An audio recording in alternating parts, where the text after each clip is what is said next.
사람들은 말합니다. 여자의 인생은 한 번에 여러 역할을 떠안고 사는 인생이라고요. 딸로 시작해서 학생으로, 직장인으로, 누군가의 아내로, 엄마로, 며느리로. 그 많은 이름들 사이에서 정작 나라는 이름은 점점 뒤로 밀려나곤 합니다. 오늘은 올해 나이 59, 60을 바라보고 있는 한 여자 이야기입니다. 이야기의 주인공은 김지영, 어디에나 있을 것 같은 평범한 이름, 하지만 결코 평범하지 않았던 인생의 이야기입니다. 지영이 20살이었을 때 세상은 그 어느 때보다 반짝거려 보였습니다. 대학교 앞 버스 정류장에서 친구들과 떠들며 우리 다 사회 나가면 당당한 커리어 우먼 되는 거야 라고 말하던 시절이 있었지요. 첫 직장에 붙었을 때 그 기쁨은 이루 말할 수 없었습니다. 엄마에게 전화를 걸어 엄마 나 붙었어. 나 이제 월급 받는 사람이야. 하고 말하자 엄마는 전화 너머에서 울먹이는 목소리로 말했습니다. 우리 딸 자랑스럽다. 고생 많았다. 지영은 그때 생각했습니다. 나는 결혼을 해도 아이가 생겨도 일을 절대 놓지 않을 거야. 내 일을 사랑하니까. 하지만 인생은 늘 계획대로 흘러가지는 않습니다. 30이 조금 안 되었을 때 지영은 지금의 남편을 만났습니다. 같은 회사 다른 부서에서 일하던 사람이었죠. 함께 야근을 하다가 퇴근길에 라면 한 그릇을 나눠 먹으면서 결혼 이야기가 자연스럽게 오갔습니다. 지영 씨는 결혼해도 일 계속할 거죠? 남편이 물었습니다. 지영은 웃으면서 대답했습니다. 그럼요. 저 일 좋아해요. 전업주부는 나랑 안 맞을 것 같아요. 그렇게 둘은 결혼을 했고 처음 몇 년은 약속대로 둘 다 직장 생활을 이어갔습니다. 퇴근 후 함께 장을 보고 늦은 시간에 라면이나 김치찌개를 끓여 먹으며 서로의 하루를 이야기하던 시간이 참 소중했습니다. 그러던 어느 날 지영에게 2줄짜리 소식이 찾아옵니다. 임신 테스트기에 선명하게 나타난 2줄. 기쁨과 함께 밀려오는 막막함. 이제 나는 어떻게 살아가게 될까? 시댁에서는 다 같이 모인 자리에서 말했습니다. 요즘 세상에 다 맞벌이라지만 어린애 맡기고 일하는 건 좀. 애는 엄마 손에서 크는 게 제일 좋지. 남편도 승진하려면 이제 부인도 집안 좀 챙겨야지. 그 말을 들으면서도 지영은 애써 웃으며 대답했습니다. 네, 생각 좀 해볼게요. 그러나 집에 돌아오는 길 버스 창문에 비친 자신의 얼굴을 보며 속으로는 고민이 깊어졌습니다. 나는 어떤 엄마가 되고 싶은 걸까? 나는 어떤 여자로 살고 싶은 걸까? 결국 아이가 태어난 후 지영은 회사를 그만두었습니다. 애가 좀 크면 다시 나가서 일하지 뭐. 처음에는 그렇게 스스로를 달랬습니다. 하지만 하루는 아이 울음으로 시작해서 남편 도시락과 아침 밥상, 빨래와 설거지, 집안일로 가득 찬 하루가 되고 말았습니다. 퇴근하고 들어온 남편은 말했습니다. 당신은 집에 있으니까 낮에는 좀 쉬었겠네. 나 오늘 진짜 힘들었어. 그 말을 듣는 순간 지영의 가슴이 쿡 하고 찔렸습니다. 나도 힘든데. 하루 종일 애 안고 밥하고 치우고 화장실 한 번 제대로 못 갔는데 내가 하는 일은 왜 쉬운 일 취급을 받는 걸까? 어느 날 밤 지영은 늦게까지 깨어 있다가 거실 불도 켜지 않은 채 주방 싱크대에 기대어 조용히 눈물을 흘렸습니다. 눈물이 나오는 이유를 정확히 말할 수는 없었지만 자신이 점점 사라지는 느낌이 들어서였을지도 모릅니다. 시간은 흐르고 둘째 아이까지 태어나면서 지영의 인생은 더 바빠졌습니다. 아이들 학교 준비물, 학원비, 도시락, 방학이면 어디를 데려가야 할지, 시댁 제사와 명절 일정, 남편과 그의 형제들, 시어머니의 요구까지. 명절 전날 장을 한가득 보고 돌아와 부엌에서 땀을 뻘뻘 흘리며 전을 부치는 지영에게 시어머니는 아무 악의 없이 이렇게 말했습니다. 우리 며느리 그래도 손이 야무져서 내가 든든해. 우리 아들한테 시집 와서 고생이 많지? 그 말 속에는 고마움도 있었지만 지영에게는 이렇게 들렸습니다. 고생하는 게 당연한 사람. 지영은 속으로 조용히 되뇌었습니다. 나도 누군가의 딸이고 누군가에게는 소중한 사람이었는데 언제부터 이렇게 고생은 며느리 몫이 되어버렸을까? 그러면서도 아이들이 웃으며 달려와 엄마 이거 맛있어 라고 말하는 순간만큼은 마음이 녹아내리듯 행복했습니다. 아이들 웃음소리는 지친 마음을 붙잡아주는 힘이 있었습니다. 아이들이 초등학생이 되고 중학생이 되면서 지영의 하루는 또 다른 방식으로 바빠졌습니다. 엄마, 나 숙제 좀 도와줘. 엄마, 내일 체육대회인데 뭐 가져가야 돼? 엄마, 나 친구랑 싸웠어. 이렇게 불리는 엄마라는 이름이 가끔은 부담스럽고 버거웠지만 한편으로는 세상에서 가장 따뜻한 호칭이기도 했습니다. 그러던 어느 날 딸이 사춘기에 접어들면서 지영에게 나를 세운 말을 던졌습니다. 엄마는 맨날 집에서 잔소리만 하고 세상이 어떻게 돌아가는지도 몰라. 밖에 나가본 적도 없잖아. 그 말은 칼날처럼 마음에 꽂혔습니다. 지영은 순간 아무 말도 할 수 없었습니다. 그래, 나는 언제부터 세상을 모르는 사람이 되어버렸을까? 언제부터 내 세계는 이 집 안으로만 줄어들었을까? 그러나 시간이 더 지나고 딸이 대학에 가고 아들이 군대를 가고 집에 둘이 남게 되었을 때 지영은 또 다른 종류의 허전함을 느끼기 시작했습니다. 엄마, 나 오늘 안 들어가. 팀 프로젝트 때문에 밤샘해야 할 것 같아. 엄마, 지금 훈련 나가야 돼서 끊을게요. 전화기 너머로 들려오는 아이들의 목소리는 이제 예전처럼 엄마에게 의지하는 소리가 아니라 각자의 삶을 살아가는 어른의 목소리에 가까웠습니다. 아이들이 하나둘 집을 떠나고 난 뒤의 집은 이상하리만큼 조용했습니다. 식탁에 앉아 남편과 둘이 밥을 먹는 시간이 늘어났지만 무슨 말을 해야 할지 모를 때가 많았습니다. 어느 날 저녁 남편이 말했습니다. 애들도 다 컸으니 이제 좀 편해졌네. 당신도 이제 좀 쉬어. 지영은 그 말을 듣고 마음속으로 웃었습니다. 나는 언제 쉬었지?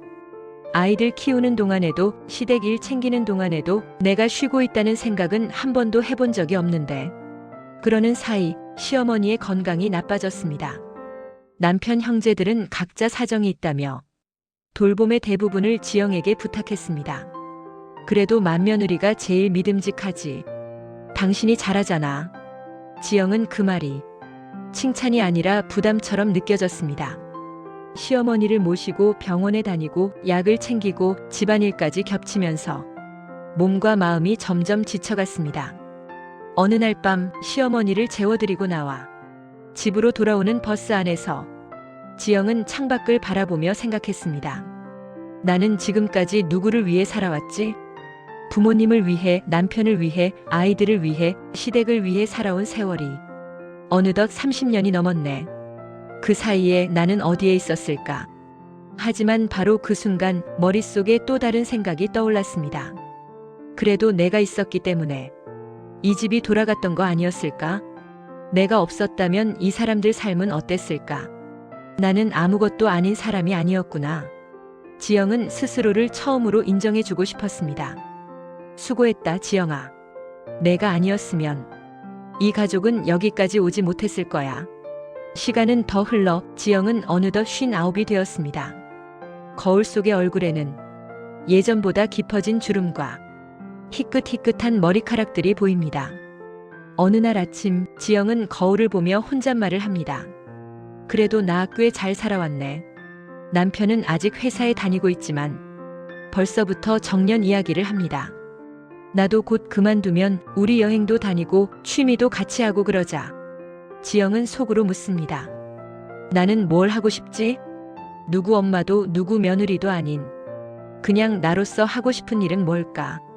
그래서 지영은 작은 메모장을 하나 꺼내 하고 싶은 것들을 적어보기로 했습니다. 봄에 혼자 꽃 구경 가기, 영화관에 가서 낮 시간에 영화 보기, 친구들과 1년에 한 번이라도 여행 가기, 어릴 때 배우다 만 피아노 다시 쳐보기, 그리고 무엇보다 하루에 한 번은 나를 위한 시간을 갖기.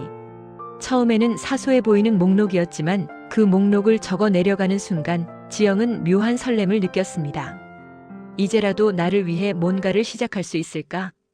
딸에게 전화를 걸어 조심스럽게 말해봅니다. 엄마가 말이야, 요즘 문화센터에서 하는 피아노 강좌가 눈에 들어오네. 한번 등록해볼까 하는데 나이 들어서 시작해도 될까? 딸은 웃으며 대답합니다. 엄마가 뭘 못해요. 엄마 인생이잖아요. 이제 엄마 인생 좀 사세요.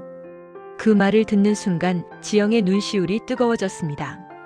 누군가 자신에게 이제 당신 삶을 살라고 말해준 건 처음인 것 같았습니다. 피아노 학원에 첫날 갔을 때 지영은 어색하게 건반 위에 손을 올렸습니다. 건반 위에서 서툴게 떨리는 손가락들. 그러나 그 서툼이 오히려 기분 좋았습니다. 나는 아직도 새로운 걸 배울 수 있는 사람이구나. 집에 돌아와 남편에게 들려줍니다. 나 오늘 반짝반짝 작은 별 쳤는데 그게 왜 이렇게 좋냐? 남편이 웃습니다. 당신이 좋아한다니까 나도 좋네. 다음에는 내가 노래라도 불러줄까? 예전 같으면 피곤하다는 말만 하던 남편이 조금씩 달라져 있는 것을 지영은 느낍니다. 아마 서로에게 기대던 방식이 조금씩 바뀌어가는 중인지도 모릅니다.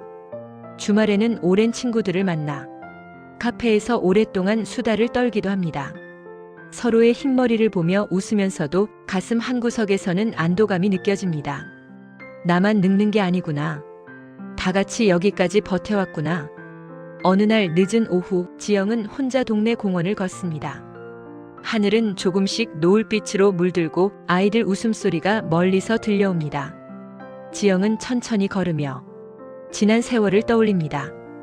기대와 설렘으로 가득했던 20살 야근과 승진 걱정에 바빴던 직장 생활, 몸이 부서져라 아이들을 돌보던 시간, 시댁과의 갈등으로 울고 싶었던 날들, 아이들이 독립하며 느꼈던 허전함, 그리고 다시 조금씩 찾아오는 나만의 시간과 작은 행복들. 그 모든 순간을 떠올리며 지영은 문득 이런 생각을 합니다. 행복만 있었던 것도 아니고 걱정만 있었던 것도 아니고 슬픔만 있었던 것도 아니다.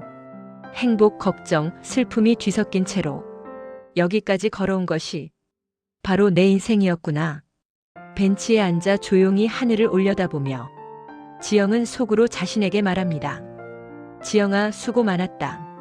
앞으로 남은 시간도 조금은 너를 위해 쓰자.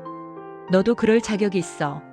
집으로 돌아가는 길, 지영은 휴대폰을 꺼내 딸에게 메시지를 보냅니다. 주말에 시간 되면 같이 영화 볼래? 엄마가 표 예매해 볼게. 잠시 후 딸에게서 답장이 옵니다. 좋아요. 엄마랑 데이트하자.